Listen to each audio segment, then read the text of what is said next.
ուր թռավ Լևոն Քոչարյանը, փոքրիկ իշխանը, խոսած փախավ, ուրեմն Լևոն Քոչարյան, եթե նեղվել ես վարչապետի խոսքերից, ձեր ողջ խմբակցությանն ուղված ու պատիվ ունեմ ուղված, իմացի, որ հաջորդ հարց ու պատասխանին ձեզ ավելի խիստ գնահատականներ են սպասվում, որոնք արտահայտելու են ձեր ողջ էությունը, ձեր ապրած կյանքի մասին էլ։ Ես առասարակ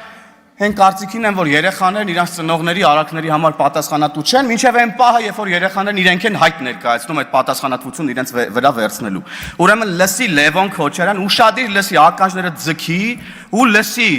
այդ որ գալիս է այստեղ ծեծերից ես խոսում, սրան այսպես քաշ քշեցին, ինձ մեքենայի մեջ վայ քաշ քշեցին, թևերս ցաված եւ այլն, կգնաս հորդ կհարցնես, այդ ո՞նց էր ելնում, որ մարդկանց զուգանում ծեծում էին ու էլ զուգանից դուրս չէին գալի, կգնաս հորդ կհարցնես, ո՞նց էին մարտի 1-ին դիմը հարկարակով մարդկանց սպանում փողոցներում, կգնաս հորդ կհարցնես, ո՞նց է Հայաստանում տեղի ունեցել հոկտեմբերի 27, կգնաս հորդ կհարցնես, ո՞նց էր Մեղրին փորձում փոխանակել Ղարաբաղի հետ, կգնաս հորդ կհարցնես, ո՞նց էր ցեղասպանության հարցը սակարկում Թուրքիայի հետ հարաբերությունների ժամանակ, կգնաս հորդ կհարցնես, թե քո մանկության տարիքին ձեզ ինչ էին ասում։